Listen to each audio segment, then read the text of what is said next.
All right, so it's definitely time for Republicans to put aside their personal differences and come together. Why? Because Democratic policies there are what is destroying the country. Take a look at the chaos Biden's border crisis has caused. In fact, the problem has gotten so bad now, it has spread to every single corner of this country, every city, every state. New reports saying illegal immigrants now are so overwhelming hospitals in New York City, they don't have the resources to deal with it. And also, sources telling Fox News illegal immigrant border crossings yet hit another new all-time high in September. What a shock.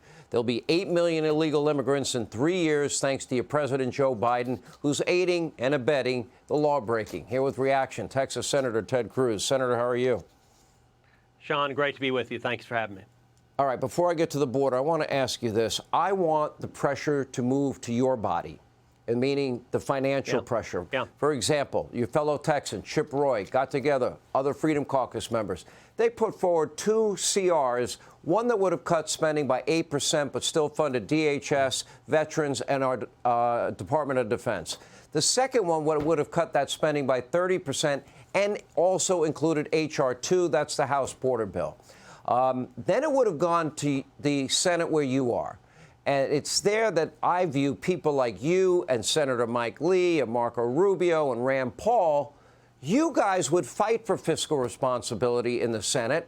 And finally, the pressure needs to be there because that's where all these omnibus bills usually end up coming out of anyway, don't they? Yes, and I think that would have been a much better path for us to go down. Listen, as you know, Chip Roy was my very first chief of staff when I was newly elected to the Senate. I'm really proud of the job Chip is doing. I think he's shown smart conservative leadership in the House. And I think if we'd passed the CR that Chip and other conservatives championed, it would be a much better outcome than where we are today. I got to admit, Sean, and I was sitting here listening to your monologue, the frustration you're expressing, I understand. I think I'm feeling many of the sentiments that Republicans and conservatives across this country are feeling. On the one hand, the House of Representatives is the one bright spot we've got. We've got a Democratic, radical, left-wing administration that's doing enormous damage. We've got a Democrat Senate under Chuck Schumer that's doing enormous damage. And the one glimmer of hope is a Republican House. And so sitting here tonight, I don't like seeing chaos. I don't like seeing a mess in the lone Republican elected body at the federal level. I will say at the same time, listen, my hope is coming out of this, we unite. I'm going to stay out of leadership fights in the House. That's up for the House members to decide. But I do hope we come together and say these crazy Marxist radical leftists that are destroying the country, we are unified against. I don't know who the next Speaker of the House will be, but I hope they focus on something I called for a year ago, nearly a year ago, which is we should be impeaching Alejandro Mayorkas right now for absolute dereliction on the southern border, for creating the worst illegal immigration crisis in our nation's history. But Senator, he tells us the border is closed and that it's secure. I mean, are you not believing them, even though we'll have, at the end of 3 years, at least 8 million illegal immigrants that they have allowed to walk in without background or health checks, that now every American city has to pay for every person at a time we can't afford it? Yeah. You mean they're lying to us? I'm shocked.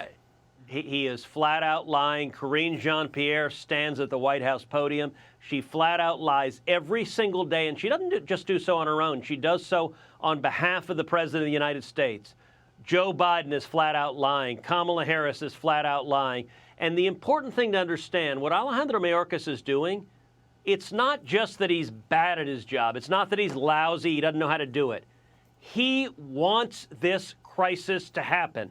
He looks at the 7.6 million people that have crossed under Joe Biden, and his reaction is that is not enough. He's not trying to stop it. He's not trying to secure the border. He's trying to accelerate it. He views his job as he wants even more people to come even faster illegally into this country. Their objective is to turn 7.6 million into 10 million, into 12 million, into 15 million, because they look at every one of them as future Democrat voters, and they do not give a damn about the dead bodies that are piling up in my hope state of Texas. They don't care about the thousands of children being brutalized, about the women being sexually assaulted, about the over 100,000 Americans dying of drug overdoses. So my hope is the next Speaker of the House impeaches Alejandro Mayorkas, then turns around and impeaches Merrick Garland right after that. Goes right after the politicization and weaponization of the Department of Justice and the FBI, indicting Donald Trump 4 times, using the FBI